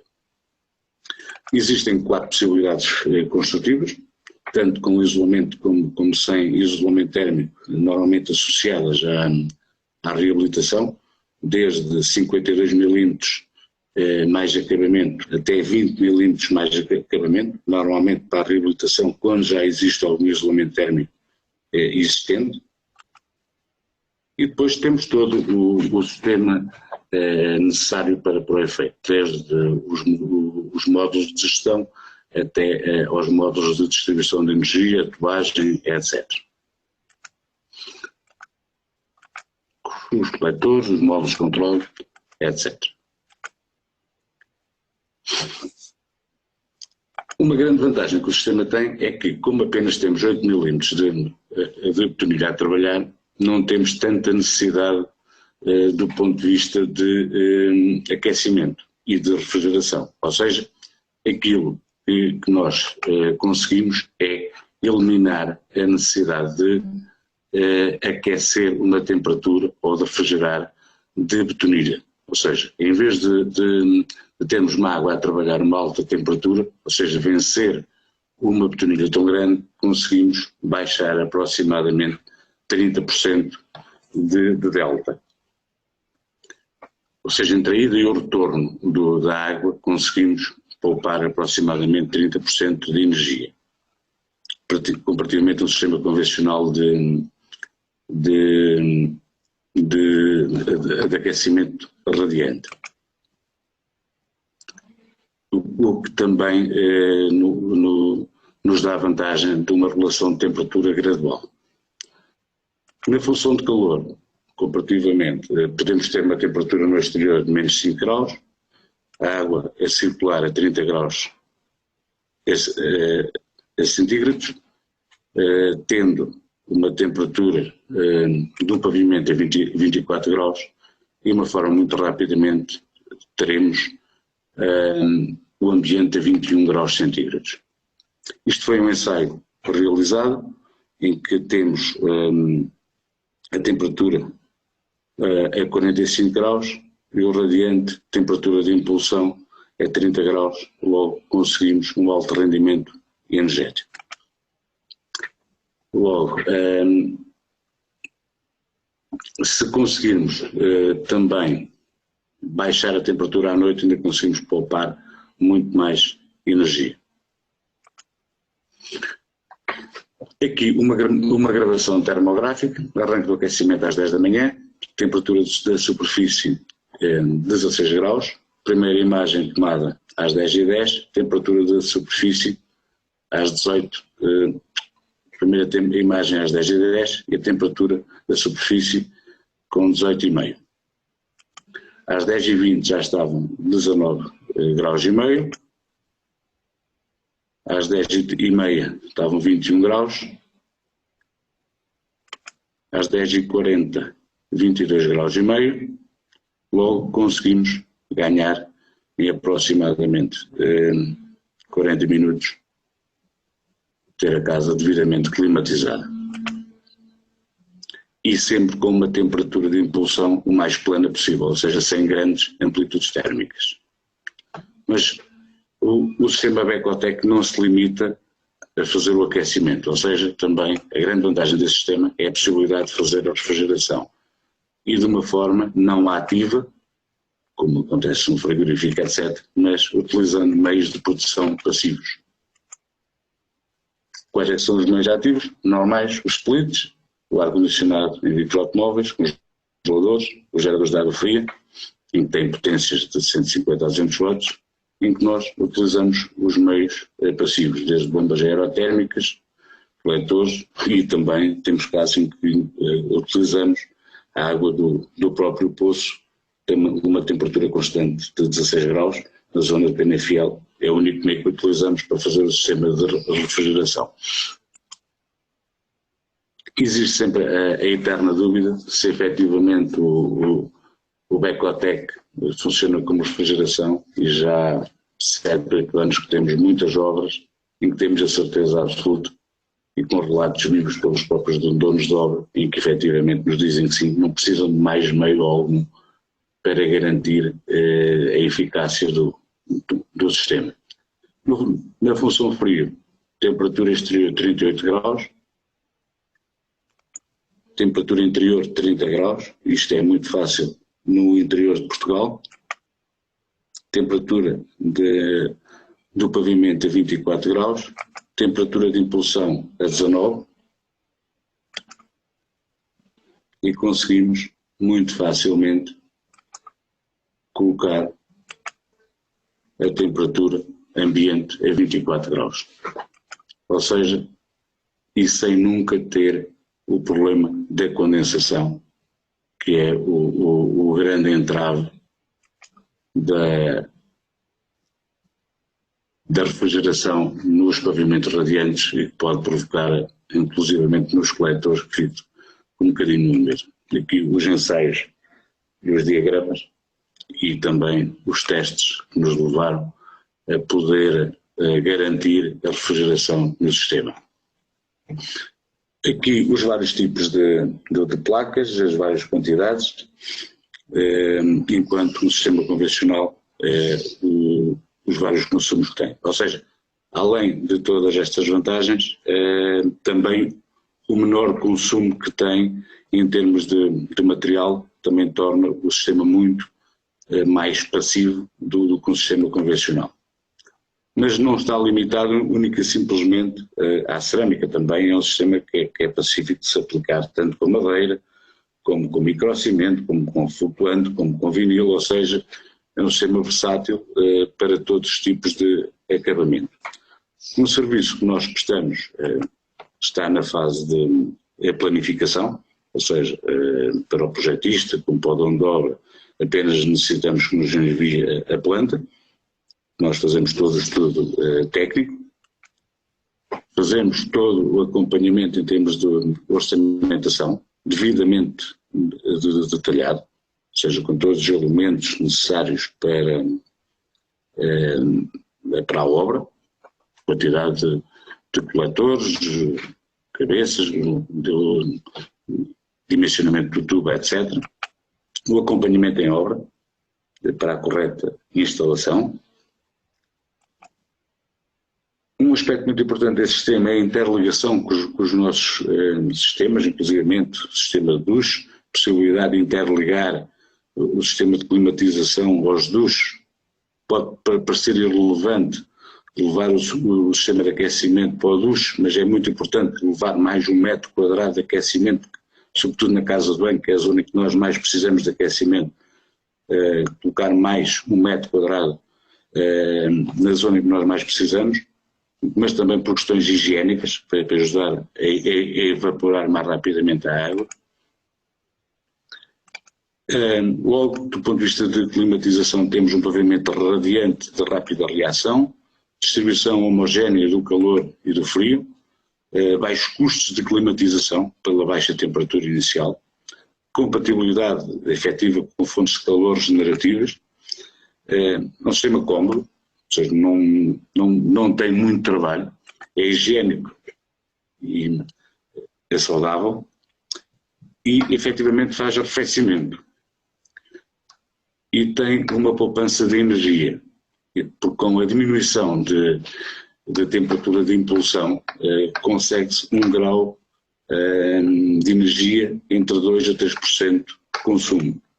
Ou seja, se baixarmos no Becotec de 45% para 30%, consegue-se automaticamente 15 graus da temperatura de impulsão vezes 2% de energia. Logo, temos aqui uma passive house, ou seja, efetivamente há uma obra passive house no Mindelo em que tem o sistema Becotec, ou seja, já existe um exemplo prático que funciona.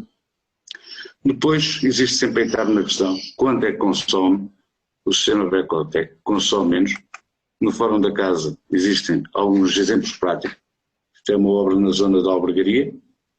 Tem aqui quanto é que o senhor gastou. Esta é uma casa recente, o arranque foi em julho.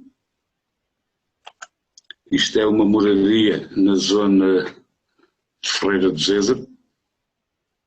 Tem aqui, isto é público, são dados que estão online, são públicos, quanto é que gastou.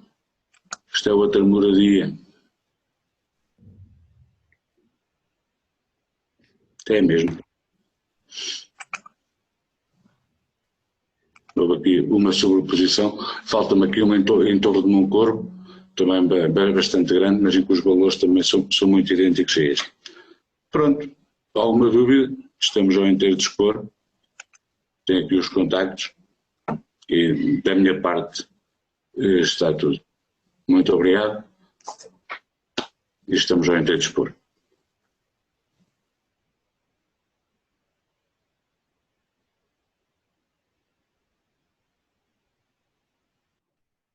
Vamos passar então ao período de discussão.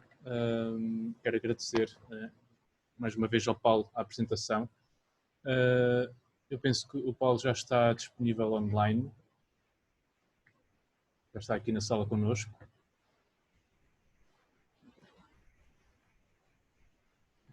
Boa tarde a todos. Antes de mais, as desculpas por ter feito aqui uma videoconferência só para mim. Mais nervoso do que é normal, gaguejar mais. Mas foi uma coisa diferente. Boa tarde, Paulo. Boa tarde.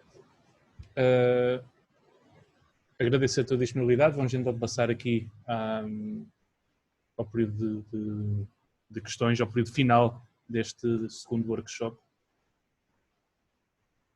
Basta ligar o microfone e fazer a questão, fazer a pergunta ao Paulo.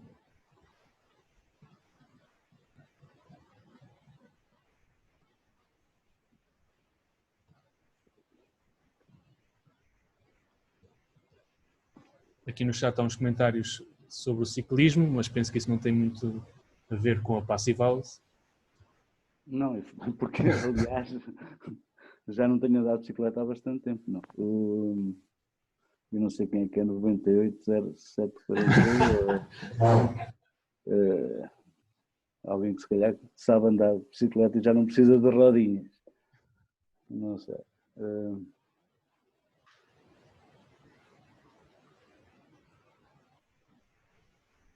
Já está tudo... Mais do que esclarecido. Pronto, ainda bem. Pronto para fechar aqui a loja.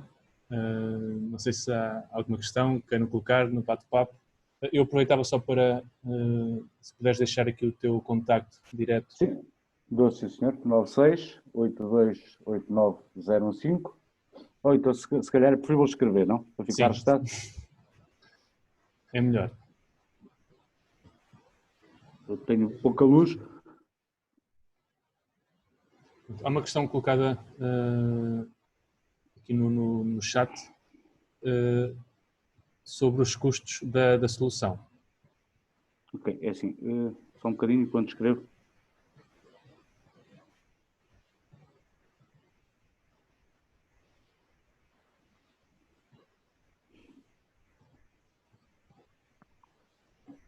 É assim, o sistema Becotec, do ponto de vista económico, portanto, comparativamente a um sistema de climatização radiante, é equiparado a um sistema de marca, ou seja, não vamos comparar com um sistema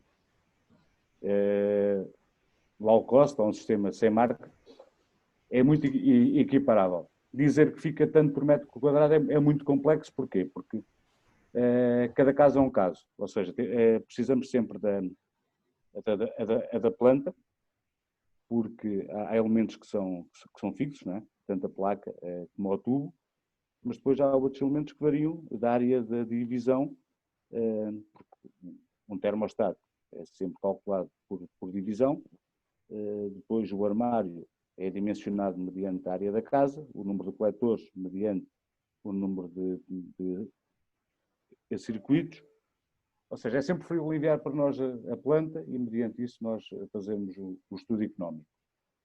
Há um elemento que efetivamente acaba por tornar o sistema mais caro do que os demais, que sempre que é para aplicar cerâmica ou pedra natural, de forma a garantir que a cerâmica não parte ao levanta, tem que levar a ditra.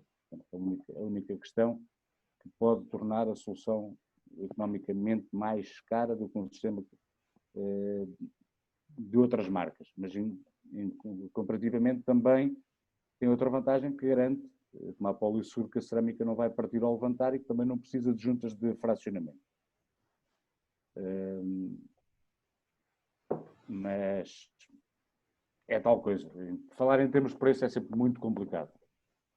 É pedir preço, pronto, e a partir daí nós fazemos os cálculos. Eficiência, se é a mesma com o cerâmico com um piso em madeira, obviamente que o cerâmico é o melhor condutor térmico, não é? Depois depende também muito da zona, não é? Se estivermos a falar no interior, em que temos uma variação térmica menor, depois de estar quente, não faz grande diferença. Se tivermos uma amplitude térmica muito elevada, a cerâmica acaba sempre por ser mais vantajoso porque nós conseguimos de uma forma reagir muito mais rápido com a cerâmica, mas seja com o sistema Vecotec, seja com qualquer outro sistema. Agora, aquilo que eu costumo dizer muitas vezes aos donos de obra é que não é o sistema de aquecimento que deve definir o acabamento. Nós temos é que nos adaptar. Se o dono de obra quer uma madeira, ok, tudo bem, adaptamos à madeira. Se o dono de obra gosta de uma cerâmica ou de um mármore, nós temos que nos adaptar ao acabamento e não ao contrário, não é? Agora, eu não vou dizer que quero uma casa quadrada e a partir daí não vou ter uma casa quadrada porque o arquiteto quer um sistema de aquecimento daquela forma. Não. Nós temos é que nos adaptar em termos de sistema de climatização ao gosto e à vivência do próprio cliente. Muito bom material e o apoio é bom. Muito obrigado, a parte que nos toca. Mas então, não há qualquer problema, nem há nenhum tipo de... Não é desaconselhado ter então um sistema de climatização radiante com um piso de madeira. Não, aliás, perfeitamente... a Pessivals no Mindelo está com madeira, e aliás, vocês tiveram acesso aos cálculos PHPP e nada a apontar, antes pelo contrário. E, aliás, na conferência que houve em maio, não foi maio, ou março, foi na altura da prisão domiciliária, o próprio arquiteto, que ao fim e ao cabo também é o dono de obra, disse que, ok, não é o chão para fritar ovos, mas é o conforto da casa, que é o principal. Mas funciona muito bem e os consumos são o que são. E temos em outros casos, inclusive temos uma moradia em que o dono da casa também é o nosso melhor comercial em Guimarães, em que diz que é um espetáculo. E está com madeira, faz aquecimento, faz a refrigeração e espetacular. Aqui uma nota muito importante, porque também há críticas, e é importante que saibam quais é que são as críticas e porquê. Uma situação de um cliente, amigo, que usou um flutuante. E na altura o senhor do flutuante vendeu-lhe a solução da lâmina para o flutuante indicada para o radiante. E ele diz que para a refrigeração não funciona muito bem. Porquê?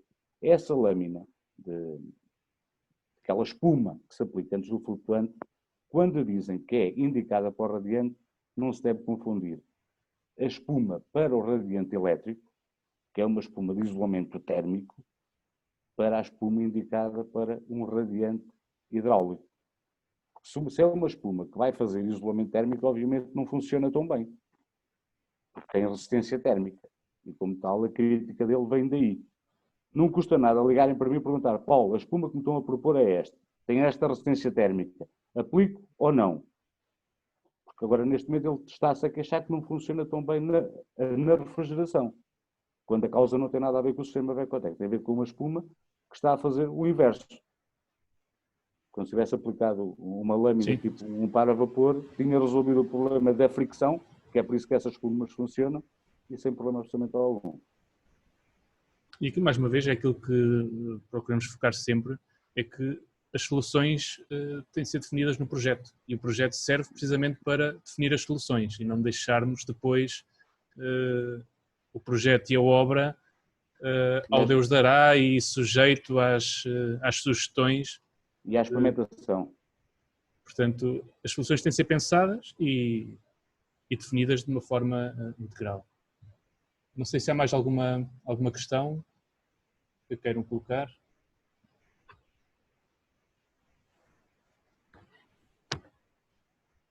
Não havendo mais nenhuma questão, resta-me agradecer então a apresentação do Paulo e a disponibilidade para estar aqui presente. Obrigado a todos. Se existem clientes com problemas de umidade em piso radiante, é assim, que eu tenha conhecimento, não. E se tiverem, já deixei os meus contactos em cima e eu, mais do que ninguém, agradeço que entrem em contacto comigo, de forma a resolver o quanto antes possível. Há alguns truques para evitar que existam problemas, que não têm a ver comigo, têm a ver com a origem. Ou seja, já agora, eu não gosto muito de usar esta plataforma, uso mais outra, por isso é que tinha cometido a asneira de retirar isto. Existem alguns truques para evitar que hajam problemas de umidade. Ou seja, aquilo que na altura que viram o vídeo, eu falei ali num aspecto importante, que é a temperatura de impulsão. Nós não podemos correr o risco de meter uma temperatura de impulsão muito baixa. Ou seja, se meter, em vez dos 19 graus, 14 graus, obviamente que eu vou ter um delta muito grande. Aí posso ter, sim, efetivamente, um problema de ressoamento. Mas como eu tenho uma espessura de betonilha muito baixa, ou seja, acima do piton tenho 8 milímetros, eu não preciso de meter água a circular com 14 graus, nem com 15. É suficiente trabalhar com 19.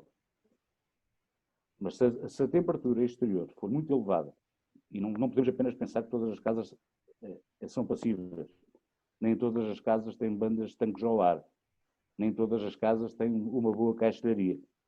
Ou seja, se a casa tiver um mau isolamento térmico, não se deve logo meter a 19.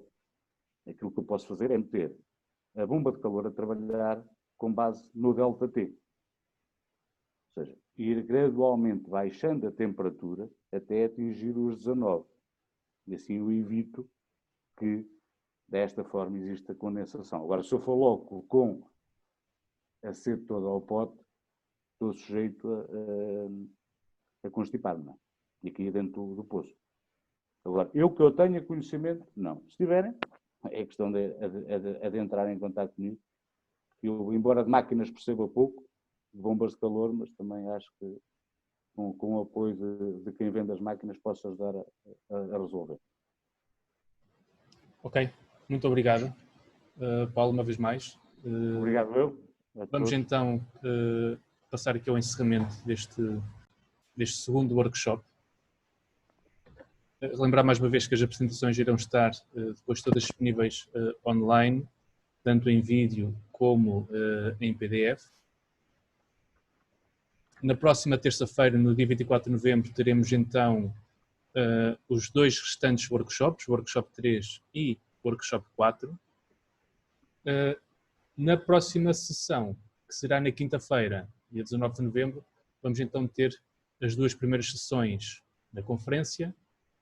A primeira sessão, da parte da manhã, vamos ter então a apresentação de projetos de passive houses em projeto e em construção em Portugal e também já concluídas, projetos recentes, tanto em construção nova como também de reabilitação. E na sessão 2 vamos abordar um tema de extrema importância, que têm a ver com a qualidade do ar. Vamos ter a apresentação, a primeira apresentação será do investigador João Cavaleiro Rufo, do Instituto de Saúde Pública da Universidade do Porto, que vai falar sobre a qualidade do ar interior e as patologias nas pessoas, os problemas de saúde devido a essa má qualidade do ar. E depois vamos ter, no fundo, a solução que a Passivhaus oferece para garantir, então, uma qualidade do ar interior e, desse modo, garantir que temos ambientes interiores confortáveis, saudáveis e que contribuem para o bem-estar das pessoas que utilizam os edifícios. Será a apresentação, então, do Norberto Preza,